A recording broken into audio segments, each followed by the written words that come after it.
ಓ ನಮಃ ಹರಿ ಓಂ. ಆಪದಾಂ ಅಪಹರ್ತಾರಂ ದಾತಾರಂ ಸರ್ವಸಂಪದಾಂ ಲೋಕಾಭಿರಾಮಂ ಶ್ರೀರಾಮಂ ಭೂಯೋ ಭೂಯೋ ನಮಾಮ್ಯಹಂ. ಆಪಾದಮೌಲಿಪರ್ಯಂತಂ ಗುರುಣಾಮಾಕೃತಿಂ ಸ್ಮರೇತ್ ತೇನ ವಿಘ್ನಾಃ ಪ್ರಣಶ್ಯಂತಿ ಸಿದ್ಧ್ಯಂತಿ ಚ ಮನೋರಥಾಃ. ನಾರಾಯಣಂ ಸುರಗುರುಂ ಜಗದೇಕನಾಥಂ ಭಕ್ತಪ್ರಿಯಂ ಸಕಲಲೋಕನಮಸ್ಕೃತಂ ಚ ತ್ರೈಗುಣ್ಯವರ್ಜಿತಮಜಂ ವಿಭುಮಾದ್ಯಮೀಶಂ ವಂದೇ ಭವಘ್ನಮರಾಸುರಸಿದ್ಧವಂದ್ಯಂ. ನಾರಾಯಣಾಯ ಪರಿಪೂರ್ಣಗುಣಾರ್ಣವಾಯ ವಿಶ್ವೋದಯಸ್ಥಿತಿಲಯೋ ನಿಯತಿಪ್ರದಾಯ ಜ್ಞಾನಪ್ರದಾಯ ವಿಬುಧಾಸುರಸೌಖ್ಯದುಃಖಸತ್ಕಾರಣಾಯ ವಿತತಾಯ ನಮೋ ನಮಸ್ತೆ.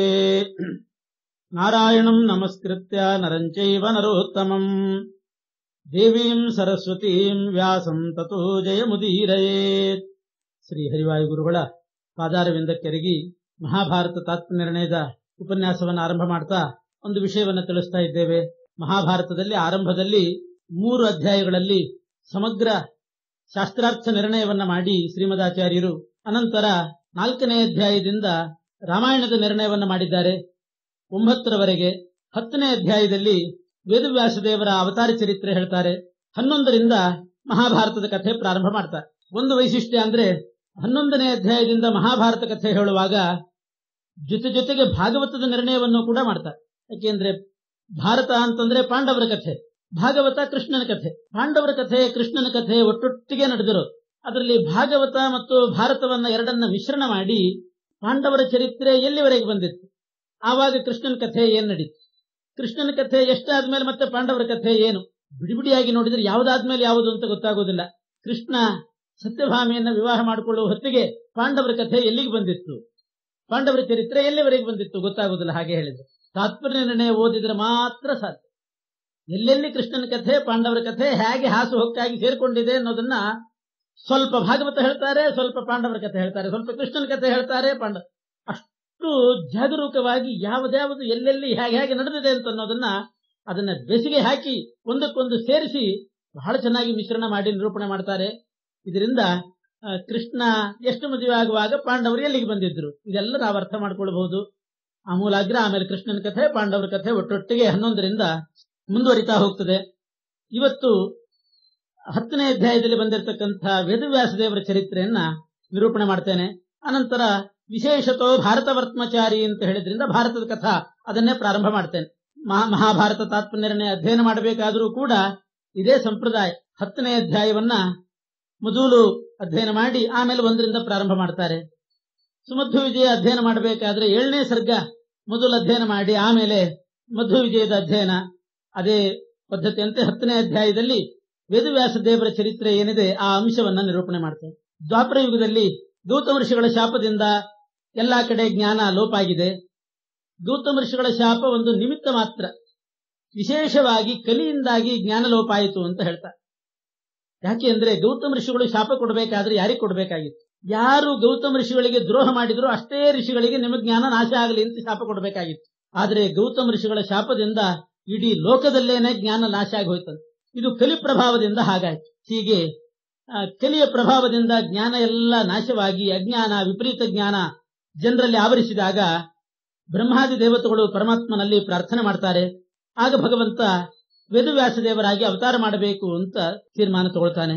ವಸಿಷ್ಠ ನಾಮ ಕಮಲೋದ್ಭವಾತ್ಮಜ ಸುತೋಷ್ಯ ಶಕ್ತಿಸ್ತನಯ ಪರಾಶರಃ ತಸ್ಯೋತ್ತಮಂ ಸೋಪಿ ತಪೋಚರದ್ಧರಿ ಸುತೋ ಮಮ ಸ್ಯಾದಿತಿ ತದ್ಧರಿರ್ದದೌ ಉವಾಚ ಚೈನಂ ಭಗವಾನ್ ಸುತೋಷಿತೋ ವಸೋರ್ಮದೀಯಸ್ಯ ಸುತಾಸ್ತಿ ಶೋಭನಾ ವನೇ ಮೃಗಾರ್ಥಂ ಚರತೋಸ್ಯ ವೀರ್ಯಂ ಪಪಾತ ಭಾರ್ಯಾಂ ಮನಸಾಗತಸ್ಯ. ವೇದವ್ಯಾಸದೇವರ ಅವತಾರ ಯಾವ ಹಿನ್ನೆಲೆಯಲ್ಲಿ ಆಯಿತು ಅಂತ ಮೊದಲು ಅರ್ಥ ಮಾಡ್ಕೊಳ್ಬೇಕು. ಚತುರ್ಮುಖ ಬ್ರಹ್ಮದೇವರಿಗೆ ಮಕ್ಕಳು ವಸಿಷ್ಠ ಋಷಿಗಳು. ಆ ವಸಿಷ್ಠ ಋಷಿಗಳ ಮಕ್ಕಳು ಶಕ್ತಿ ಎಂಬಂತಹ ಋಷಿಗಳು. ಶಕ್ತಿ ಋಷಿಗಳ ಮಕ್ಕಳೇ ಪರಾಶರರು. ಹೀಗೆ ಬ್ರಹ್ಮದೇವರ ಪರಂಪರೆಯಲ್ಲಿ ಬ್ರಹ್ಮ, ವಸಿಷ್ಠ, ಶಕ್ತಿ, ಪರಾಶರ ಅಂತ ಈ ರೀತಿ ಬಂದಿದ್ದಾರೆ. ಆ ಪರಾಶರ ಅನ್ನೋ ಋಷಿಗಳು ತಪಸ್ಸು ಮಾಡಿದರಂತೆ, ವಿಶೇಷವಾದ ತಪಸ್ಸು ಮಾಡಿದರು. ಉದ್ದೇಶ ಏನಿತ್ತು? ಪರಮಾತ್ಮನೇ ನನ್ನ ಮಗನಾಗಿ ಹುಟ್ಟಬೇಕು ಅಂತ ಉದ್ದೇಶ. ಪರಾಶರ ಋಷಿಗಳು ಇಂಥ ಉದ್ದೇಶದಿಂದ ತಪಸ್ಸು ಮಾಡಿದಾಗ ಪರಮಾತ್ಮನೇ ಬಂದು ಪರಾಶರ ಋಷಿಗಳಿಗೆ ಹೇಳ್ತಾನೆ, ಸತ್ಯವತಿ ಅಂತ ಒಬ್ಳು ದಾಶರಾಜ ಅಂದ್ರೆ ಬೆಸ್ತರು, ಮೀನು ಹಿಡಿಯತಕ್ಕಂಥ ಬೆಸ್ತರ ರಾಜ ಒಬ್ಬ ಇದ್ದಾನೆ, ಅವನನ್ನ ದಾಶರಾಜ ಅಂತ ಕರೀತಾರೆ. ಸಂಸ್ಕೃತದಲ್ಲಿ ದಾಶ ಅಂದ್ರೆ ಮೀನು ಹಿಡಿಯುವವರನ್ನ ಬೆಸ್ತರನ್ನ ದಾಶರು ಅಂತ ಕರೀತಾರೆ. ಅಂಥ ಒಬ್ಬ ದಾಶರಾಜನ ಮಗಳು ಸತ್ಯವತಿ ಅಂತಿದ್ದಾಳೆ. ಆ ಸತ್ಯವತಿಯನ್ನ ನೀವು ವಿವಾಹ ಮಾಡಿಕೊಳ್ಳ್ರಿ, ನಾನು ಮಗನಾಗಿ ಅವತಾರ ಮಾಡ್ತೇನೆ ಅಂತ ಪರಮಾತ್ಮ ಪರಾಶರ ಋಷಿಗಳಿಗೆ ಆಜ್ಞೆ ಮಾಡಿದ. ಯಾಕೆಂದ್ರೆ ಸತ್ಯವತಿಯು ಕೂಡ ಹಿಂದೆ ತಪಸ್ಸು ಮಾಡಿದ್ದಂತೆ, ಪರಮಾತ್ಮನೇ ನನಗೆ ಮಗನಾಗಿ ಹುಟ್ಟಬೇಕು ಅಂತ. ಸತ್ಯವತಿ ಯಾರು ಪೂರ್ವ ಜನ್ಮದಲ್ಲಿ ಅಂತಂದ್ರೆ, ಯಾ ಪೂರ್ವ ಸರ್ಗೆ ಪಿತೃಪುತ್ರಿಕಾ ಸತಿ, ಪಿತೃದೇವತೆಗಳು ಅಂತಿದ್ದಾರೆ. ಆ ಪಿತೃದೇವತೆಗಳ ಮಗಳೇ ಸತ್ಯವತಿಯಾಗಿ ಹುಟ್ಟಿದ್ದು. ದಾಶರಾಜನ ಮನೆಯಲ್ಲಿ ಬೆಳೆದವಳು. ಮೂಲತಃ ಅವಳು ಪಿತೃದೇವತೆಗಳ ಹೆಣ್ಣು ಮಗಳು. ಅನಂತರ ವಸು ಚಕ್ರವರ್ತಿಯ ಮಗಳಾಗಿ ಹುಟ್ಟಿದ್ದು. ವಸು ಚಕ್ರವರ್ತಿಯಿಂದ ಹೆಣ್ಣು ಮೀನಿನಲ್ಲಿ ಹುಟ್ಟಿದಂಥವಳು. ಆ ಹೆಣ್ಣು ಮೀನಿನಲ್ಲಿ ಆ ಗರ್ಭ ಇರುವಾಗ ಬೆಸ್ತರೆಲ್ಲ ತಂದು ರಾಜನಿಗೆ ಕೊಡ್ತಾರೆ. ಅಲ್ಲಿಂದ ಹುಟ್ಟಿದಂಥ ಮಗುವೆ ಸತ್ಯವತಿ. ಈ ರೀತಿ ಸತ್ಯವತಿಯ ಪೂರ್ವಜನ್ಮದ ವೃತ್ತಾಂತವನ್ನು ಕೂಡ ಆಚಾರ್ಯ ಹೇಳ್ತಾರೆ. ಪಿತೃದೇವತೆಗಳ ಮಗಳು, ಆಮೇಲೆ ವಸು ಚಕ್ರವರ್ತಿಗೆ ಹೆಣ್ಣು ಮೀನಿನಲ್ಲಿ ಹುಟ್ಟಿದಂಥವಳು, ದಾಶರಾಜ ಬೆಳೆಸಿದ್ದು. ದಾಶಗೃಹೇ ವಿವರ್ಧಿತ, ದಾಶರಾಜನ ಮನೆಯಲ್ಲಿ ಬೆಳೆದಿದ್ದಾಳೆ. ಅವಳಿಗೆ ಮತ್ಸ್ಯಗಂಧಿ ಅಂತ ಹೆಸರು, ಮತ್ಸ್ಯಗಂಧಿ ಅಂತ ಕರಿತಾ ಇದ್ರು. ಸತ್ಯವತಿ ಅಂತ ಹೆಸರು ಯಾಕೆ ಬಂತು ಅಂತಂದ್ರೆ, ಸತ್ಯ ಅಂತಂದ್ರೆ ಪರಮಾತ್ಮ. ಮುಂದೆ ವೇದವ್ಯಾಸ ದೇವರಿಗೆ ಅವಳು ತಾಯಿ ಆಗ್ತಾಳೆ, ಆದ್ರಿಂದ ಸತ್ಯವತಿ ಅಂತ ಅವಳಿಗೆ ಹೆಸರು. ಸತ್ಯ ಅಂತಂದ್ರೆ ಪರಮಾತ್ಮ, ವೇದವ್ಯಾಸ ದೇವರು ಅವರ ತಾಯಿ, ಆದ್ರಿಂದ ಸತ್ಯವತಿ ಅಂತ ಪ್ರಸಿದ್ಧಳಾಗ್ತಾಳೆ. ಹೀಗೆ ಆ ಸತ್ಯವತಿ ಅಂತ ವಸುರಾಜನ ಮಗಳು ದಾಶರಾಜನ ಮನೆಯಲ್ಲಿ ಬೆಳೆದವಳೇನಿದ್ದಾಳೆ, ಅವಳನ್ನು ವಿವಾಹ ಮಾಡಿಕೊಳ್ಳ್ರಿ. ಅವಳಿಗೂ ವರ ಕೊಟ್ಟಿದ್ದೀನಿ, ನಾನು ಮಗನಾಗಿ ಹುಡ್ತೀನಿ ಅಂತ. ನಿಮಗೂ ವರ ಕೊಡ್ತಾ ಇದ್ದೀನಿ, ಮಗನಾಗಿ ಹುಡ್ತೀನಿ ಅಂತ. ನೀವಿಬ್ರು ಮದುವೆ ಆದ್ರೆ ಒಂದೇ ಸಲ ನಾನು ಅವತಾರ ಮಾಡಿದ್ರೆ ಸಾಕು. ಇಲ್ದಿದ್ರೆ ನಿಮಗೊಂದ್ಸಲ ಪ್ರತ್ಯೇಕ ಮಗನಾಗಿ ಹುಟ್ಟಬೇಕು, ಸತ್ಯವತಿಗೊಂದ್ಸಲ ಮಗನಾಗಿ ಹುಟ್ಟಬೇಕು. ಅದರಿಂದ ನೀವಿಬ್ರು ಮದುವೆ ಮಾಡಿಕೊಂಡ್ರೆ ಇಬ್ರು ವರವೂ ಕೂಡ ಒಂದೇ ಸಲ ಸಾರ್ಥಕ ಆಗ್ತದೆ ಅಂತ ಪರಮಾತ್ಮನ ಆಜ್ಞೆ ಆಯಿತು. ಆ ಪ್ರಕಾರ ಭಗವಂತನಿಂದ ಆಜ್ಞಪ್ತರಾಗಿ ಪರಾಶರ ಋಷಿಗಳು ಯಮುನಾ ನದಿಗೆ ಬರ್ತಾರೆ. ಯಮುನಾ ನದಿಗೆ ಎಲ್ಲಿ ಬಂದ್ರು ಅಂತ ಆಚಾರ್ಯ ಹೇಳ್ತಾರೆ. ಸ್ವಾರಸ್ಯ, ತೀರಿತಶ್ಚಕ್ರಧರೇಣ ತಾಂ ಮುನಿ ಜಗಾಮ ಮಾರ್ತಾಂಡ ಸುತಾಂ ಸಮುದ್ರಗಾಂ ಉತ್ತಾರಯಂತೀಮಥ ತತ್ರ ವಿಷ್ಣು ಪ್ರಾದುರ್ಬಭೂವಾಶು ವಿಶುದ್ಧ ಚಿದ್ಘನಃ. ಪರಾಶರರೇನೋ ಯಮುನಾ ನದಿಗೆ ಬಂದ್ರು. ಆಚಾರ್ಯ ಹೇಳೋದು ಜಗಾಮ ಮಾರ್ತಾಂಡ ಸುತಾಂ ಸಮುದ್ರಗಾಂ. ಮಾರ್ತಾಂಡ ಸುತ ಅಂದ್ರೆ ಸೂರ್ಯನ ಮಗಳು ಯಮುನೆ. ಸಮುದ್ರಕ್ಕೆ ಸೇರೋ ಜಾಗಕ್ಕೆ ಪರಾಶರ ಋಷಿಗಳು ಬಂದ್ರಂತ ಪರಮಾತ್ಮನಿಂದ ಆಜ್ಞಪ್ತರಾಗಿ. ಇಲ್ಲಿ ಎಲ್ರಿಗೂ ಸಂಶಯ ಬರ್ತದೆ, ಯಮುನಾ ನದಿ ಸಮುದ್ರಕ್ಕೆ ಸೇರ್ತದೇನು? ಯಮುನಾ ನದಿ ಸೇರೋದು ಗಂಗೆಗೆ, ಗಂಗಾ ನದಿ ಸೇರೋದು ಸಾಗರಕ್ಕೆ.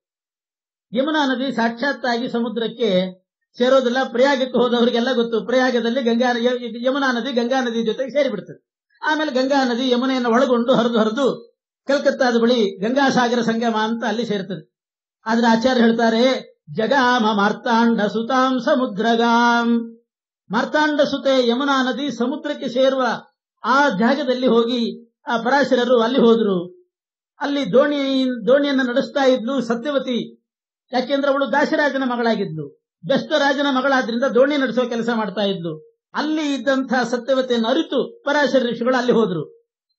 ಹೀಗೆ ಆಚಾರ್ಯರ ನಿರೂಪಣೆ ಮಾಡಿದಾಗ ನಮಗೆ ಇಲ್ಲಿ ಸಂದೇಹ ಬರ್ತದೆ, ಯಮುನಾ ನದಿ ಸಮುದ್ರಕ್ಕೆ ಸೇರೋದೇ ಇಲ್ಲ, ಹೇಗೆ ಸಮುದ್ರಕ್ಕೆ ಸೇರುವಂತಹ ನದಿ ಅಂತಂದ್ರು. ಇದಕ್ಕೆ ವಿಶೇಷವಾಗಿ ಟಿಪ್ಪಣಿಕಾರರೆಲ್ಲ ತಿಳಿಸ್ತಾ ಇದ್ದಾರೆ. ನದಿಗಳು ಸೇರೋದು ಒಂದೊಂದು ನದಿ ಇನ್ನೊಂದು ನದಿಗೆ ಸೇರಿದ್ರೂ ಕೂಡ ತನ್ನ ನಾಮ ರೂಪ ಎಲ್ಲವನ್ನ ಪ್ರತ್ಯೇಕವಾಗಿ ಹಾಗೆ ಉಳಿಸ್ಕೊಂಡಿರ್ತದೆ. ಬೇರೆಯವರ ದೃಷ್ಟಿಯಲ್ಲಿ ಯಮುನಾ ನದಿ ಗಂಗಾ ಆಯ್ತು ಅಂತ ಅನಿಸ್ತದೆ. ಆದ್ರೆ ಗಂಗಾ ನದಿಯಲ್ಲಿ ಯಮುನಾ ನದಿ ಸೇರಿದ್ರೆ ಆ ಯಮುನಾ ನದಿಯ ನೀರು, ಅದರ ಬಣ್ಣ, ಅದರ ರೂಪ, ಅದರ ಹೆಸರು ಎಲ್ಲ ಪ್ರತ್ಯೇಕವಾಗಿ ಹಾಗೇ ಇರ್ತದಂತೆ. ಆದ್ರೆ ಸಮುದ್ರಕ್ಕೆ ಸೇರುವಾಗ ಎಲ್ಲಾ ನದಿಗಳು ಪ್ರತ್ಯೇಕವಾಗಿ ತನ್ನ ಉಳಿಸ್ಕೊಂಡೇ ಸಮುದ್ರಕ್ಕೆ ಸೇರ್ತಾವಂತೆ. ಈ ದೃಷ್ಟಿಯನ್ನು ಇಟ್ಟುಕೊಂಡು ಆಚಾರ್ಯರು ಯಮುನಾ ನದಿ ಸಮುದ್ರಕ್ಕೆ ಸೇರುವ ಜಾಗ ಅಂತ ಹಾಗೆ ಹೇಳಿದ್ದಾರಂತೆ. ಇದರಲ್ಲಿ ಇನ್ನೂ ನಾವು ಬೇರೆ ಬೇರೆ ಗ್ರಂಥದಲ್ಲಿ ವಿಶೇಷ ನೋಡ್ತೇವೆ. ಈ ನದಿಗಳೆಲ್ಲ ಸಮುದ್ರಕ್ಕೆ ಸೇರ್ತಾವಲ್ಲ, ಸಮುದ್ರಕ್ಕೆ ಸೇರಿದಾಗಲೂ ಕೂಡ ತನ್ನ ಹೆಸರು, ತನ್ನ ರೂಪ, ತನ್ನ ಬಣ್ಣ, ತನ್ನ ರುಚಿ ಎಲ್ಲವನ್ನು ಉಳಿಸ್ಕೊಂಡೇ ಇರ್ತಾವಂತೆ. ಮೇಲ್ನೋಟಕ್ಕೆ ನೋಡುವಾಗ ಎಲ್ಲ ಉಪ್ಪು ನೀರಾಗಿ ಹೋಯಿತು ಅಂತ ನಾವು ಹೇಳ್ತೇವೆ. ಎಲ್ಲಾ ನದಿಗಳು ಸಮುದ್ರಕ್ಕೆ ಸೇರಿತು, ಉಪ್ಪು ನೀರಾಯಿತು. ಇಲ್ಲಂತೆ, ಸಮುದ್ರದ ನೀರು ಮಾತ್ರ ಉಪ್ಪೆ. ಗಂಗಾ ನದಿ ಸಮುದ್ರಕ್ಕೆ ಸೇರಿದಾಗ ಪ್ರತ್ಯೇಕವಾಗಿ ಯಮುನಾ ನದಿ ತಾನು ಪ್ರತ್ಯೇಕವಾಗಿ ಸಮುದ್ರಕ್ಕೆ ಸೇರ್ತದೆ, ಸರಸ್ವತಿ ಪ್ರತ್ಯೇಕವಾಗಿ ಸಮುದ್ರಕ್ಕೆ ಸೇರ್ತದೆ. ಆ ಸಮುದ್ರದಲ್ಲಿ ಗಂಗೆ ಗಂಗೆಯಾಗಿರ್ತಾಳೆ, ಯಮುನೆ ಯಮುನೆಯಾಗಿರ್ತಾಳೆ, ಸರಸ್ವತಿ ಸರಸ್ವತಿಯಾಗಿರ್ತಾಳೆ, ತುಂಗಭದ್ರ ತುಂಗಭದ್ರೆಯಾಗೇ ಇರ್ತಾಳಂತೆ. ಮನುಷ್ಯರಿಗೆ ಯಾರಿಗೂ ಕೂಡ ಗೊತ್ತಾಗುವುದಿಲ್ಲ, ಸಾಧಾರಣ ದೇವತೆಗಳಿಗೂ ಗೊತ್ತಾಗುವುದಿಲ್ಲ, ವಾಯುದೇವರಿಗೆ ಗೊತ್ತಿರ್ತದಂತೆ. ಸಮುದ್ರದಲ್ಲಿ ಆ ಉಪ್ಪು ನೀರಿನ ರಾಶಿಯಲ್ಲಿ ಯಾವುದು ಗಂಗಾ ನೀರು, ಯಾವುದು ಸರಸ್ವತಿ ನೀರು, ಯಾವುದು ಯಮುನಾ ನೀರು ಅಂತ ಪ್ರತ್ಯೇಕವಾಗಿ ಭಿನ್ನ ಭಿನ್ನವಾಗಿ ಬೇರ್ಪಡಿಸಿ ಆ ಭೇದಜ್ಞಾನಿಗಳಾಗಿರ್ತಕ್ಕಂತಹ ವಾಯುದೇವರು ಅದನ್ನು ತಿಳ್ಕೊಂಡಿರ್ತಾರೆ. ಆದ್ರಿಂದ ಅವ್ರದ್ದು ವಾದ ಭೇದವಾದ. ಯಾವಾಗಲೂ ಭೇದವಾದ ಅಂದ್ರೆ ಸಮುದ್ರದಲ್ಲಿ ಸೇರಿದಾಗಲೂ ಪ್ರತ್ಯೇಕವಾಗಿ ಆ ನೀರಿದೆ ಅಂತ ಅನ್ನೋದನ್ನ ವಾಯುದೇವರು ಕಂಡುಕೊಳ್ತಾರಂತೆ. ಕಂಡುಕೊಂಡು ವಿಶೇಷ ಅನುಗ್ರಹ ಮಾಡಿ ಸೂರ್ಯನ ಮೂಲಕ ಅದೇ ನೀರನ್ನು ಹೀರೋ ಹಾಗೆ ಮಾಡ್ತಾರಂತೆ. ಉತ್ತರಾಯಣ ಪ್ರಾರಂಭ ಆಯಿತು ಅಂತಂದ್ರೆ ಬಿಸಿಲು ಪ್ರಾರಂಭ ಆಗ್ತದೆ. ರಥಸಪ್ತಮಿ ಬಂತು ಅಂದ್ರೆ ಬಿಸಿಲು ಜಾಸ್ತಿ ಆಗ್ತದೆ. ಬಿಸಿಲು ಜಾಸ್ತಿ ಆಗೋದು ಯಾಕೆ ಅಂತಂದ್ರೆ ನಾವಂತೀವಿ ದರಿದ್ರ ಬಿಸಿಲು ಅಂತ ಅಂದ್ಬಿಡ್ತೀವಿ. ಕೆಲಸ ಬೈಬಾರ್ದಂತೆ ಬಿಸಿಲನ್ನ.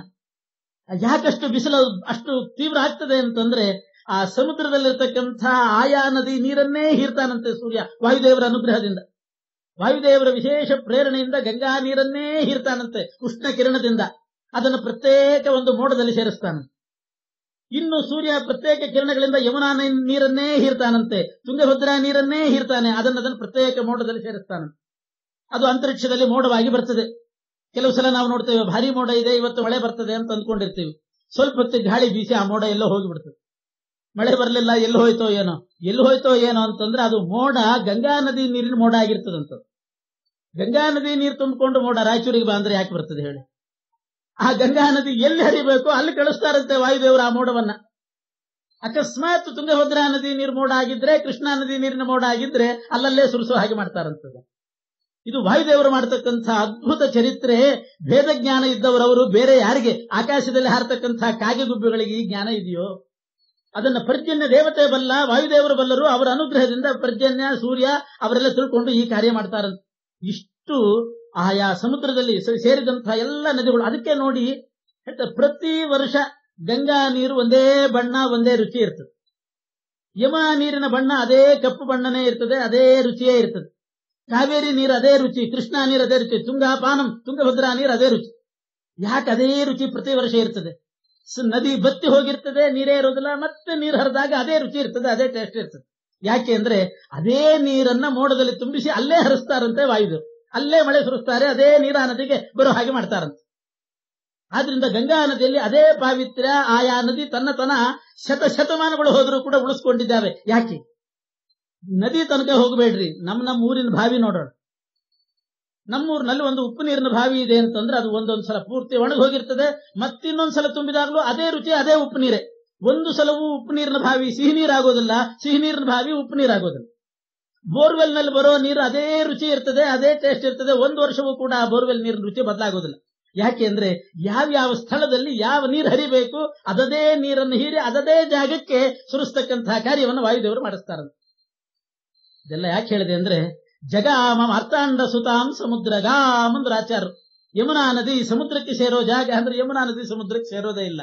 ಗಂಗೆಗೆ ಸೇರ್ತದೆ, ಗಂಗಾ ನದಿ ಸಮುದ್ರಕ್ಕೆ ಸೇರ್ತದಲ್ಲ ಅಂದ್ರೆ ಗಂಗೆಗೆ ಸೇರಿದ್ರೂ ಕೂಡ ಸಮುದ್ರಕ್ಕೆ ಸೇರುವಾಗ ಮತ್ತೆ ಪ್ರತ್ಯೇಕವಾಗಿ ಪರಸ್ಪರಂ ಏಕೀಭೂಯ ಪುನರ್ವಿಯುಜ್ಯ ಸಮುದ್ರಂ ಗಚ್ಚಂತಿ. ಎಲ್ಲ ಒಟ್ಟು ಮಿಶ್ರವಾಗ್ತವೆ, ಮತ್ತೆ ಪುನಃ ವಿಯೋಗವನ್ನು ಹೊಂದಿ ತಾನಾಗೆ ಹೋಗಿ ಸೇರ್ತದಂತೆ. ಇದು ಬಾಕಿದವರಿಗೆ ಗೊತ್ತಾಗುವುದಿಲ್ಲ. ಈ ದೃಷ್ಟಿ ಇದನ್ನು ಸೂಚನೆ ಮಾಡಬೇಕು ಅಂತ ಆಚಾರ್ಯರು ಈ ಶಬ್ದವನ್ನು ಆಡ್ತಾರೆ. ಟಿಪ್ಪಣಿಕಾರ ಅದನ್ನು ವಿಶೇಷವಾಗಿ ತಿಳಿಸ್ತಾ ಇದ್ದಾರೆ.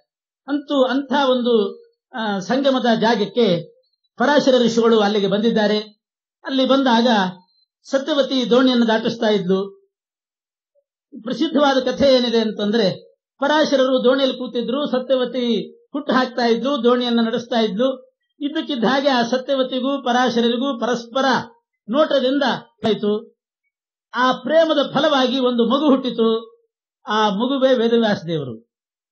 ಇದು ವೇದವ್ಯಾಸ ದೇವರ ಬಗ್ಗೆ ಪ್ರಚಲಿತವಾಗಿ ಎಲ್ಲಾ ಕಡೆ ಇರೋ ಕಥೆ ಹೀಗೆ. ಪರಾಶರರು ನದಿ ದಾಟ್ತಾ ಇದ್ರು, ಸತ್ಯವತಿ ದಾಟಿಸ್ತಾ ಇದ್ದು, ಆ ಕಡೆ ಈ ಕಡೆ ಯಾರು ಇದ್ದಿಲ್ಲ, ಒಬ್ಬರನ್ನೊಬ್ರು ಪ್ರೀತಿಸಿದ್ರು, ಅಲ್ಲಿ ಮಗು ಹುಟ್ಟಿತ್ತು. ಆ ಮಗುವೇ ವೇದವ್ಯಾಸ ದೇವರು. ವೇದವ್ಯಾಸ ದೇವರು ಮಕ್ಕಳು ಹುಟ್ಟಿದ ಕಥೆನೂ ಹಿಂಗೆ ಹೇಳ್ತಾರೆ. ವೇದವ್ಯಾಸ ದೇವರು ಎರಡು ಅರಣ್ಯಗಳನ್ನು ಇಟ್ಟುಕೊಂಡು ಮಥನ ಮಾಡ್ತಾ ಇದ್ರು. ಯಜ್ಞ ಮಾಡಬೇಕು ಅಂತ ಅರಣ್ಯ ಮಥನ ಮಾಡಿ ಅಗ್ನಿ ಸೃಷ್ಟಿ ಆಗಬೇಕು ಅಂತ ಅರಣ್ಯ ಮಥನ ಮಾಡ್ತಾ ಇದ್ರು. ಅಲ್ಲಿ ಒಂದು ಹೆಣ್ಣು ಗಿಳಿ ಬಂತು. ಆ ಹೆಣ್ಣು ಗಿಳಿಯನ್ನು ನೋಡಿ ವೇದವ್ಯಾಸ ದೇವರ ಮನಸ್ಸಿನಲ್ಲಿ ವಿಕಾರ ಆಯ್ತಂತೆ. ವಿಕಾರವಾಗಿ ಅವರ ಇಂದ್ರಿಯ ಸ್ಖಲನವಾಯಿತು. ಅದರ ಪರಿಣಾಮವಾಗಿ ಹುಟ್ಟಿದಂತಹ ಮಗನೇ ಶುಕಾಚಾರ್ಯ.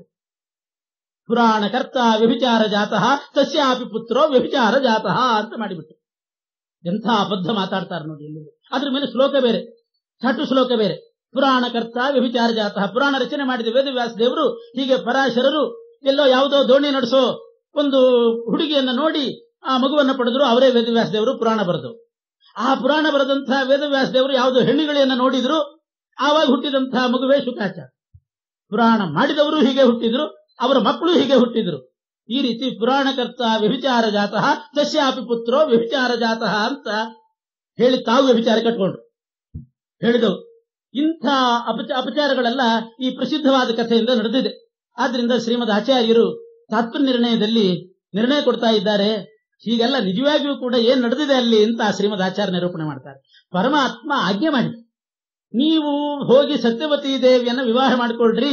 ಅವಳು ದಾಶಕನ್ನೇ, ದಾಶರಾಜನ ಮನೆಯಲ್ಲಿ ಬೆಳೆದವಳು, ವಸು ಚಕ್ರವರ್ತಿಯ ಮಗಳು. ನೀವು ವಿವಾಹ ಮಾಡಿಕೊಳ್ಳ್ರಿ, ನಾನು ಮಗನಾಗಿ ಹುಟ್ಟುತ್ತೇನೆ ಅಂತ ಪರಮಾತ್ಮನ ಆಜ್ಞೆ ಆಯ್ತು. ಪರಮಾತ್ಮನ ಆಜ್ಞಾ ಪ್ರಕಾರವಾಗಿ ಪರಾಶರ ಋಷಿಗಳು ಯಮುನಾ ನದಿಗೆ ಬಂದರು. ಅಲ್ಲಿ ಉತ್ತಾರಯಂತಿ ದೋಣಿ ನಡೆಸ್ತಾ ಇದ್ಲು ಸತ್ಯವತಿ ದೇವಿ. ಇವಳೇ ಸತ್ಯವತಿ ಅಂತ ಪರಾಶರರಿಗೆ ಗೊತ್ತಾಯಿತು. ಪರಮಾತ್ಮ ಹೇಳಿದ್ದು ಇದೇ ಕನ್ನೆ ಅಂತ.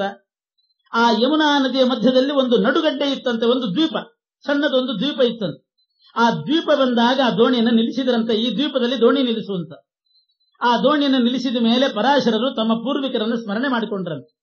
ಶಕ್ತಿ ಋಷಿಗಳು ಅಷ್ಟೊತ್ತಿಗೆ ಇದ್ದಿಲ್ಲ, ಅವರು ಸತ್ತು ಹೋಗಿದ್ರು. ಅವರ ತಂದೆಯಾಗಿರ್ತಕ್ಕಂತಹ ವಸಿಷ್ಠ ಋಷಿಗಳಿದ್ರು. ವಿಶ್ವಾಮಿತ್ರ ವಸಿಷ್ಠರ ಕಲಹದಿಂದ ಶಕ್ತಿ ಋಷಿಗಳು ಹೋಗಿಬಿಟ್ಟಿದ್ರು. ವಸಿಷ್ಠ ಋಷಿಗಳಿದ್ರು ಅಜ್ಜ. ಆ ಅಜ್ಜನನ್ನ ಸ್ಮರಣೆ ಮಾಡಿಕೊಂಡ್ರು. ವಸಿಷ್ಠ ಋಷಿಗಳು ಅರುಂಧತಿ ಸಮೇತರಾಗಿ ಆ ದ್ವೀಪಕ್ಕೆ ಬಂದ್ರಂತೆ. ಆಮೇಲೆ ಸತ್ಯವತಿಯ ಪೂರ್ವಿಕರು ಬರಲಿ ಅಂತ ಸ್ಮರಣೆ ಮಾಡಿದಾಗ ಸತ್ಯವತಿಗೆ ಜನ್ಮ ಕೊಟ್ಟಂತಹ ತಂದೆ ವಸು ಚಕ್ರವರ್ತಿ ಬಂದಂತೆ. ಬೆಳೆಸಿದ ತಂದೆ ಬೆಸ್ತರಾಜ ಅವನಲ್ಲ, ಜನ್ಮ ಕೊಟ್ಟಂತಹ ವಸು ಚಕ್ರವರ್ತಿ ಬಂದ. ಇತರ ಋಷಿಗಳು ಕೂಡ ವಸಿಷ್ಠ ಋಷಿಗಳ ಜೊತೆಗೆ ಬಂದ್ರಂತೆ. ಪರಮಾತ್ಮನ ಆಜ್ಞಾ ಪ್ರಕಾರ ನಾನು ಇವಳನ್ನು ವಿವಾಹ ಮಾಡಿಕೊಳ್ಳಬೇಕು ಅಂತ ಪರಾಶರರು ಹೇಳಿದ್ರು. ವಸಿಷ್ಠರು ವಸು ಚಕ್ರವರ್ತಿ ಇಬ್ಬರು ಕೂಡ ಸಮ್ಮತಿಸಿದ್ರು. ಋಷಿ ಮುನಿಗಳೆಲ್ಲ ವಿವಾಹ ಹೋಮವನ್ನ ನಡೆಸಿದ್ರಂತೆ. ಮದುವೆ ಆಗಬೇಕಾದ್ರೆ ಏನೇನು ಹೋಮ ಆಗಬೇಕು ಎಲ್ಲ ಹೋಮಗಳು ನಡೀತು. ವಿಧಿವತ್ತಾಗಿ ಕನ್ಯಾದಾನ ನಡೀತು ವಸು ಚಕ್ರವರ್ತಿಯಿಂದ. ಪರಾಶರರು ಆ ಕನ್ಯೆಯ ಪಾಣಿಗ್ರಹಣ ಮಾಡಿಕೊಂಡ್ರು. ತತ್ಕಾಲದಲ್ಲಿ ವೇದವ್ಯಾಸ ದೇವರ ಅವತಾರ ಆಯಿತು. ಮತ್ತೆ ಬಾಕಿಯಂತೆ ನವಮಾಸಗಳು ಅದೆಲ್ಲ ಇಲ್ವೇ ಇಲ್ಲ. ಈ ರೀತಿ ವಿಧಿವತ್ತಾಗಿ ಸತ್ಯವತಿ ದೇವಿಯನ್ನು ವಿವಾಹ ಮಾಡಿಕೊಂಡು ಅನಂತರದಲ್ಲಿ ತಮ್ಮ ಇಚ್ಛಾ ಮಾತ್ರದಿಂದ ಪರಮಾತ್ಮ ವೇದವ್ಯಾಸರಾಗಿ ಅಲ್ಲಿ ಅವತಾರ ಮಾಡಿ, ಅವತಾರ ಆಗಿ 7 ದಿವಸಕ್ಕೆ ಮುಂಚೆನೆ ಅದೇ ದ್ವೀಪದಲ್ಲಿ ಉಪನಯನ ಆಯ್ತಂತೆ ವೇದವ್ಯಾಸ ದೇವರಿಗೆ. ಹುಟ್ಟಿ 7 ದಿವಸ ಕಳೆದೆಲ್ಲ ಉಪನಯನ ಆಯ್ತು. ಯಾವ ಮಗುಗೆ ಆಗ್ತದೆ ಹೇಳಿ? 7 ದಿವಸಕ್ಕೆ ಮುಂಚೆ ಉಪನಯನ ಆಗೋದು ಅಂತುಂಟೆ, ಉಪನಯನ ಆಯ್ತಂತೆ. ಇದೆಲ್ಲ ಏನು? ಸಾಕ್ಷಾತ್ ಪರಮಾತ್ಮನೇ ವೇದವ್ಯಾಸ ದೇವರಾಗಿ ಅವತಾರ ಮಾಡಿರು. ಹೊರತು ಈ ಪರಾಶರರಿಂದ ಅಚಾತುರ್ಯದಿಂದ ಪ್ರಮಾದದಿಂದ ಹುಟ್ಟಿದಂತಹ ವ್ಯಕ್ತಿ ವೇದವ್ಯಾಸ ದೇವರ ಅಲ್ಲ. ವಿಧಿವತ್ತಾಗಿ ನಡೆದಿದೆ. ಇದೆಲ್ಲ ಮೂಲ ಮಹಾಭಾರತದಲ್ಲೇ ಇರತಕ್ಕಂತಹದ್ದು. ಆದರೆ ಕ್ವಚಿತ್ ಗ್ರಂಥಾನ್ ಪ್ರಕ್ಷಿಪಂತಿ ಕ್ವಚಿತ್ ಅಂತರಿತಾನಪಿ ಕುರ್ಯುಃ ಕ್ವಚಿಚ್ಚ ವ್ಯತ್ಯಾಸಂ ಪ್ರಮಾದಾತ್ ಕ್ವಚಿದನ್ಯಥ ಅಂತ ಮಹಾಭಾರತದ ಮೇಲೆ ನಾನಾ ವಿಧವಾದಂತಹ ಪರಿಣಾಮಗಳಾಗೋಗಿ ಇದ್ದದ್ದನ್ನು ತೆಗೆದುಹಾಕಿದ್ದಾರೆ. ಇಲ್ಲದೆ ಇದ್ದ ಶ್ಲೋಕಗಳನ್ನು ರಚನೆ ಮಾಡಿ ಸೇರಿಸಿದ್ದಾರೆ. ಕೆಲವು ಪೂರ್ವಾಪರಿಕಾರ ಮಾಡಿದ್ದಾರೆ. ಯಾರ್ಯಾರ್ದೋ ಹೆಸರಿನಲ್ಲಿ ಇನ್ಯಾರ್ದೋ ಹೆಸರಿನ ಜಾಗ, ಕೆಲವೆಲ್ಲ ಪ್ರಾಮಾಣಿಕವಾಗಿ ಬರೆದಿಡುವಾಗ ಹೇಳುವಾಗ ವ್ಯತ್ಯಾಸ ಆಗಿಬಿಟ್ಟಿದೆ. ಈ ರೀತಿ ಬಹಳಷ್ಟು ಮಹಾಭಾರತ ಗೊಂದಲ ಆದದ್ರಿಂದ ವೇದವ್ಯಾಸ ದೇವರು ಮಧ್ವಾಚಾರ್ಯರಿಗೆ ಆಜ್ಞೆ ಮಾಡಿದ್ರು. ಸರಿಯಾದ ಮಹಾಭಾರತದ ನಿರ್ಮಾಣ ಹೇಗಾಗಿದೆ ಏನಿದೆ ಅನ್ನೋದನ್ನ ನಾನು ನಿಮಗೆ ಹೇಳ್ತೀನಿ, ನೀವು ಅದನ್ನ ಮಹಾಭಾರತ ತಾತ್ಪರ್ಯ ನಿರ್ಣಯ ಅಂತ ಬರೆದಿಡಬೇಕು ಅಂತ ವೇದವ್ಯಾಸ ದೇವರ ಆಜ್ಞೆ ಆಯಿತು. ಅದರ ಪ್ರಕಾರ ಶ್ರೀಮದಾಚಾರ್ಯ ಬರೆದಿದ್ದಾರೆ. ಅಷ್ಟೇ ಅಲ್ಲ, ವ್ಯಾಸರ ಆಜ್ಞೆ ಆಯಿತು, ವ್ಯಾಸರು ಹೇಳಿದ್ದನ್ನ ಬರೆದಿಟ್ಟಿದ್ದೀನಿ ಅಂತಂದ್ರೆ ಈಗಿನವರು ಆಧುನಿಕ ವಿಮರ್ಶಕರು ನಂಬೋದಿಲ್ಲ ಅಂತ ಹೇಳಿ ಆಧುನಿಕ ಪದ್ಧತಿಯಂತೆ ಶ್ರೀಮದಾಚಾರ್ಯರು ಆಸೇತು ಹಿಮಾಚಲ ಸಂಚಾರ ಮಾಡಿ ದೇಶ ದೇಶದ ಎಲ್ಲಾ ಗ್ರಂಥಾಲಯಗಳಿಗೆ ಹೋಗಿ ಪ್ರತಿಯೊಂದು ಮಹಾಭಾರತದ ಪ್ರತಿಯನ್ನು ತೆಗೆದು ನೋಡಿ ಅಷ್ಟನ್ನು ಕಂಪೇರ್ ಮಾಡಿ ಪರಸ್ಪರ ತುಲನಾತ್ಮಕವಾಗಿ ಎಲ್ಲ ಮಹಾಭಾರತವನ್ನು ಅಧ್ಯಯನ ಮಾಡಿ ಒಂದು ಸಲ ಮಹಾಭಾರತ ಶ್ರವಣ ಮಾಡೋದಾಗೋದಿಲ್ಲ, ಪಾರಾಯಣ ಮಾಡೋದಾಗೋದಿಲ್ಲ. ದೇಶ ದೇಶದ ಊರೂರಿನ ಗ್ರಂಥಾಲಯಗಳಿಗೆ ಹೋಗಿದ್ದಾರೆ. ಈಗ ನಂಗೆ ಯಾವುದೋ 1-2 ಊರಿನಲ್ಲಿ ಮಾತ್ರ ಇದ್ದಿಲ್ಲ. ಆಗ ಪ್ರತಿ ದೊಡ್ಡ ದೊಡ್ಡ ಊರುಗಳಲ್ಲೆಲ್ಲ ಗ್ರಂಥಾಲಯ ಇತ್ತು. ಅಲ್ಲೆಲ್ಲ ಹೋಗಿ ಮಹಾಭಾರತ ಪ್ರತಿಯನ್ನು ನೋಡಿ ಒಂದಕ್ಕೊಂದು ವಿಮರ್ಶೆ ಮಾಡಿ ಯಾವುದು ಪ್ರಾಚೀನ ಯಾವುದು ಹೇಗೆ ಅದರಲ್ಲಿ ಇದ್ದದ್ದನ್ನ ಬರೆದಿಟ್ಟಿದ್ದಾರೆ. ಅವರಿಗೆ ಈ ಕಥೆಗಳೆಲ್ಲ ಸಿಕ್ಕಿದೆ. ಬೇರೆ ಮಹಾಭಾರತ ಪ್ರತಿಯಲ್ಲಿ ಹೋಗಿರಬಹುದು, ಸಿಕ್ಕಿರ್ತಕ್ಕಂಥದ್ದನ್ನ ಶ್ರೀಮದಾಚಾರ್ಯ ಬರೆದಿಟ್ಟಿದ್ದಾರೆ. ಅದರ ಪ್ರಕಾರ ವೇದವ್ಯಾಸ ದೇವರ ಅವತಾರದ ಕಥೆ ಹೀಗೆ. ಪರಾಶರರು ಹೋಗಿ ವಿಧಿವತ್ತಾಗಿ ಸತ್ಯವತಿ ದೇವಿನ ವಿವಾಹ ಮಾಡಿಕೊಂಡ್ರು. ಆಮೇಲೆ ತತ್ಕಾಲದಲ್ಲಿ ಪರಮಾತ್ಮ ಅವತಾರ ಮಾಡಿದ್ದಾನೆ. ಹೇಗೆ ಅಂದ್ರೆ ಗರ್ಭವಾಸ ಇತ್ಯಾದಿಗಳ್ಯಾವುದೂ ಇಲ್ಲ. ಯಥಾ ನೃಸಿಂಹ ಕೃತಿರಾವಿರಾಸೀತ್ ಸ್ತಂಭಾತ್ ತಥಾ ನಿತ್ಯತನುತ್ವತೋ ವಿಭು ಆವಿರ್ಭವೇತ್ ಯೋಷಿತಿನೋ ಮಲೋತ್ಥಃ ತಥಾಪಿ ಮೋಹಾಯ ನಿದರ್ಶಯೇತ್ ತಥಾ. ಸ್ತ್ರೀ ಪುರುಷರ ಸಂಪರ್ಕದಿಂದ ಪರಮಾತ್ಮನ ಜನನ ಅಲ್ಲ. ಅವರಿಬ್ರು ವಿವಾಹ ಮಾಡಿಕೊಂಡ್ರು, ಅದು ನೆಪ ಮಾತ್ರ. ಹೇಗೆ ಕಂಬದಿಂದ ನರಸಿಂಹದೇವರು ಪ್ರಕಟ ಆದರೋ ಅದರಂತೆ ಆ ಸತ್ಯವತಿಯ ದೇಹದಿಂದ ವೇದವ್ಯಾಸ ದೇವರು ಪ್ರಕಟ ಆದ್ರಷ್ಟೇ ಹೊರತು ಅಲ್ಲಿ ಗರ್ಭ ಆಗಿ ಗರ್ಭವಾಸ ಮಾಡಿ ಅಲ್ಲಿ ಬೆಳೆದು ಇಂಥದ್ದು ಯಾವುದೂ ಕೂಡ ಆ ಮಲೋತ್ಥವಾಗಿರತಕ್ಕಂಥ ದೇಹ ಶುಕ್ರಶೋಣಿತ ಸಂಪರ್ಕದಿಂದ ಉಂಟಾದ ದೇಹ ಅಲ್ಲ. ಕಂಬದಿಂದ ನರಸಿಂಹದೇವರು ಪ್ರಕಟ ಆದ ಹಾಗೆ ಸರ್ವತ್ರ ವ್ಯಾಪ್ತನಾದ ಪರಮಾತ್ಮ ಸತ್ಯವತಿ ದೇವಿಯಿಂದ ಪ್ರಕಟ ಆದ. ಇಷ್ಟೇ ಹೊರತು ಮಾಮೂಲಿನಂತೆ ಪ್ರಾಕೃತರ ಜನನದಂತೆ ಆ ಗರ್ಭಪಿಂಡ ತಿಂಗಳಿಗೆ ಇಷ್ಟಿಷ್ಟು ಅಭಿವೃದ್ಧವಾಯಿತು ಅಂತ ಅಂಥ ಪ್ರಮೇಯವನ್ನೇ ವೇದವ್ಯಾಸ ದೇವರ ಅವತಾರದಲ್ಲಿ ಚಿಂತನೆ ಮಾಡಬಾರದು. ಮೇಲ್ನೋಟಕ್ಕೆ ಅಸುರ ಜನ ಮೋಹನಾರ್ಥವಾಗಿ ಬೇರೆಯವರಂತೆ ಹುಟ್ಟಿದ ಹಾಗೆ ಕಾಣಿಸ್ತಾರಷ್ಟೇ ಹೊರತು ಅಶುಭವಾದಂತಹ ದೇಹ ಇಲ್ಲ. ಪರಿಪೂರ್ಣ ಗುಣೈಕ ವಿಗ್ರಹಂ. ಈ ರೀತಿ ಆ ದ್ವೀಪೇ ಭಗಿನ್ಯಾಸ್ತು ಯಮಸ್ಯ ವಿಶ್ವಕೃತ್, ಯಮುನಾ ನದಿಯ ಒಂದು ನಡುಗಡ್ಡೆಯ ದ್ವೀಪದಲ್ಲಿ ವೇದವ್ಯಾಸ ದೇವರು ಜ್ಞಾನ ಮರೀಚಿ ಮಂಡಲರಾಗಿ ಜ್ಞಾನ ಕಿರಣದಿಂದ ಪ್ರಕಾಶಮಾನರಾಗಿ ಶೋಭಾಯಮಾನರಾದರು. ಅವರವರ ಯೋಗ್ಯತಾನುಸಾರ ಬೇರೆ ಬೇರೆ ರೀತಿ ಕಾಣಿಸ್ತಿದ್ರಂತೆ. ಸಹಸ್ರ ಲಕ್ಷಾಮಿತ ಭಾನು ದೀಧಿತಿ, 1000 ಸೂರ್ಯರ ಪ್ರಕಾಶ ಕೆಲವರಿಗೆ ಕಾಣಿಸ್ತಿತ್ತಂತೆ, 1,00,000 ಸೂರ್ಯರ ಪ್ರಕಾಶ ಕೆಲವರಿಗೆ ಕಾಣಿಸಬೇಕು. ವೇದವ್ಯಾಸ ದೇವರು ನೋಡಿದಾಗ ಸಹಸ್ರ ಸೂರ್ಯರ ಪ್ರಕಾಶ ಕೆಲವರಿಗೆ, 1,00,000 ಸೂರ್ಯರ ಪ್ರಕಾಶ ಕೆಲವರಿಗೆ, ಅನಂತಾನಂತ ಸೂರ್ಯರ ಪ್ರಕಾಶ, ಅಂತಹ ಪ್ರಕಾಶ ವೇದವ್ಯಾಸ ದೇವರಲ್ಲಿ ಕಾಣ್ತಾ ಇತ್ತಂತೆ. ಅವರವರ ದೃಷ್ಟಿಗೆ ಅನುಸಾರವಾಗಿ ಅವರವರ ಯೋಗ್ಯತೆಗೆ ಅನುಸಾರವಾಗಿ ವೇದವ್ಯಾಸ ದೇವರು ಕಾಣ್ತಾ ಇದ್ರು. ಅಗಣ್ಯ ದಿವ್ಯೋರು ಗುಣಾರ್ಣವ ಪ್ರಭು ಸಮಸ್ತ ವಿದ್ಯಾಧಿಪತಿರ್ಜಗದ್ಗುರು ಅನಂತ ಶಕ್ತಿರ್ಜಗದೀಶ್ವರೇಶ್ವರ ಸಮಸ್ತ ದೋಷಾತಿ ವಿದೂರ ವಿಗ್ರಹ. ಇಂದ್ರನೀಲಮಣಿಯಂಥ ಮೈಬಣ್ಣ, ಕೆಂಪಾದಂಥ ಪಾದ, ಕಮಲದಂಥ ಕಣ್ಣು, ಕೆಂಬಣ್ಣದ ತುಟಿ, ಅಂಗೈ, ಉಗುರು, ನಾಲಿಗೆ ಇದೆಲ್ಲ ಅದೇ ರೀತಿ ಯಾವ್ಯಾವ ಚಿಹ್ನೆ ಇರಬೇಕೋ ಆ ರೀತಿ ಸಲ್ಲಕ್ಷಣೋಪೇತವಾಗಿತ್ತು. ಪ್ರಬೋಧ ಮುದ್ರಾಭಯದೋರ್ದ್ವಯಾನ್ವಿತೋ ಯಜ್ಞೋಪವೀತ ಜಿನಮೇಖಲೋಲ್ಲಸನ್ ದೃಶಾ ಮಹಾಜ್ಞಾನ ಭುಜಂಗದಷ್ಟಂ ಉಜ್ಜೀವಯಾನೋ ಜಗದತ್ಯರೋಚತ. ಒಂದು ಕೈಯಲ್ಲಿ ಜ್ಞಾನ ಮುದ್ರೆ, ಇನ್ನೊಂದು ಕೈಯಲ್ಲಿ ಅಭಯ ಮುದ್ರೆ. ಜ್ಞಾನ ಮುದ್ರೆಯ ಕೈಯನ್ನು ನೋಡ್ರಿ, ನಿಮಗೆ ಜ್ಞಾನ ಲಾಭ ಆಗ್ತದೆ. ಅಭಯ ಮುದ್ರೆಯ ಕೈಯನ್ನು ನೋಡ್ರಿ, ನಿಮಗೆ ಸಂಸಾರ ಭಯ ಪರಿಹಾರವಾಗಿ ಮೋಕ್ಷ ಸಿಗ್ತದೆ ಅಂತ ಜ್ಞಾನ ಮುದ್ರ, ಅಭಯ ಮುದ್ರ ಇಂಥ 2 ಕೈಗಳಿಂದ ಕೂಡಿದ್ರು. ಯಜ್ಞೋಪವೀತ ಜಿನಮೇಖಲೋಲ್ಲಸನ್.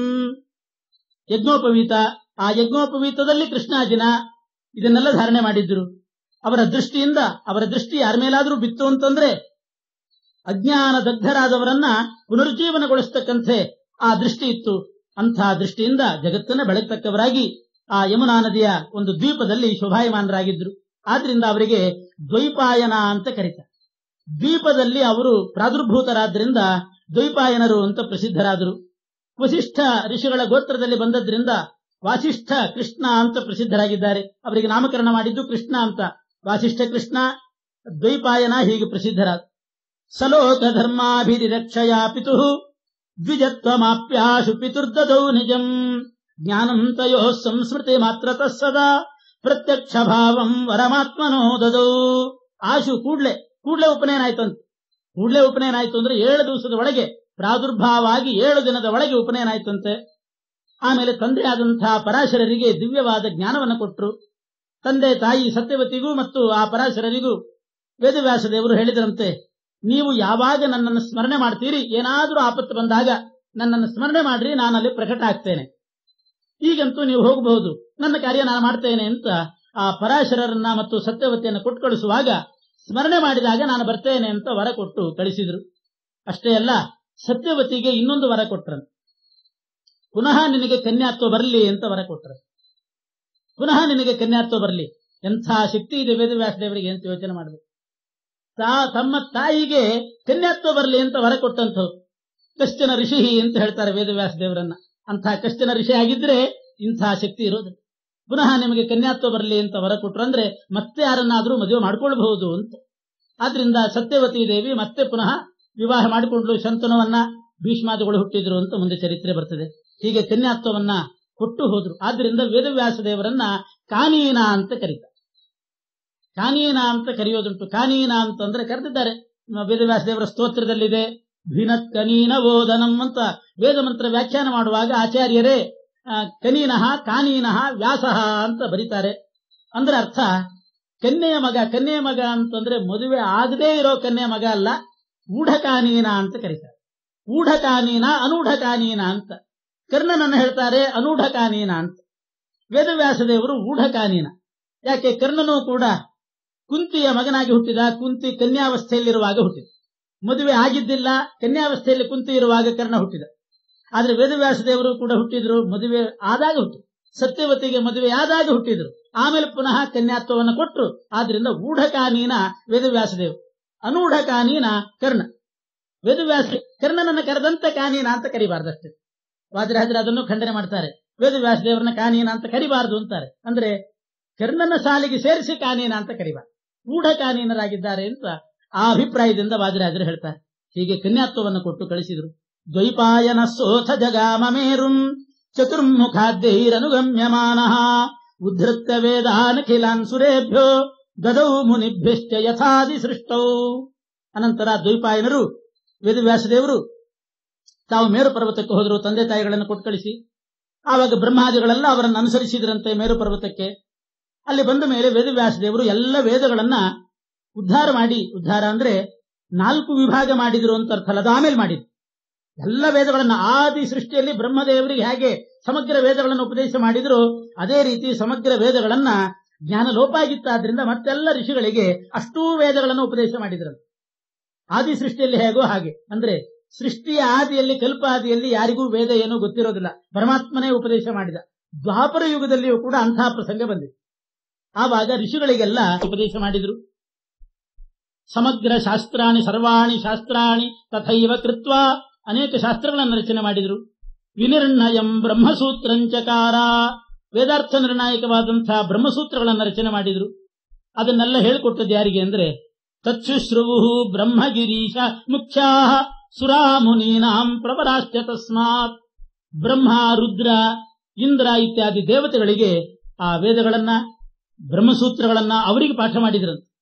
ಇಂದ್ರಾದಿ ದೇವತೆಗಳಿಗೆ, ಬ್ರಹ್ಮಾದಿ ದೇವತೆಗಳಿಗೆ ಅದನ್ನೆಲ್ಲ ಪಾಠ ಮಾಡಿದ್ರು. ಈ ಸಮಸ್ತ ಶಾಸ್ತ್ರಗಳು, ಬ್ರಹ್ಮಸೂತ್ರ, ವೇದ, ಅದರಲ್ಲಿ ಏನ್ ಹೇಳ್ತಾ ಇದೆ ಪ್ರಮೇಯ? ಹರಿ ಸರ್ವೋತ್ತಮ, ವಾಯು ಜೀವೋತ್ತಮ ಅನ್ನುವಂತಹ ಪ್ರಮೇಯ ಬಂದಿದೆ. ಅದಕ್ಕೆ ನಿದರ್ಶನ ರೂಪವಾಗಿ ಮಹಾಭಾರತವನ್ನ ಮಾಡಿದ್ರು. ಆದ್ರಿಂದ ಮಹಾಭಾರತ ಓದುವಾಗ ಯಾವ ದೃಷ್ಟಿಯಲ್ಲಿ ಓದಬೇಕು ಅಂದ್ರೆ ಸಮಸ್ತ ಶಾಸ್ತ್ರಾರ್ಥ ನಿದರ್ಶನಾತ್ಮಕಂ ಚಕ್ರೇ ಮಹಾಭಾರತ ನಾಮಧೇಯಂ. ಮಹಾಭಾರತ ಗ್ರಂಥ ಸಮಸ್ತ ಶಾಸ್ತ್ರಾರ್ಥಕ್ಕೆ ನಿದರ್ಶನವಾಗಿದೆ. ಆ ದೃಷ್ಟಿಯಲ್ಲಿ ಓದಬೇಕು.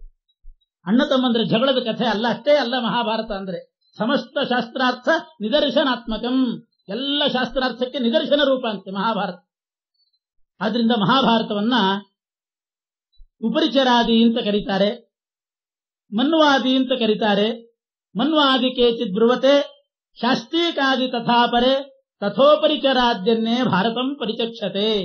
ಭಾರತವನ್ನ ಮನ್ವಾದಿ, ಆಸ್ತಿಕಾದಿ, ಉಪರಿಚರಾದಿ ಅಂತ 3 ಹೆಸರಿನಿಂದ ಕರೀತಾರಂತೆ. ಇವತ್ತು ಯಾರು ಕರೆಯೋದು.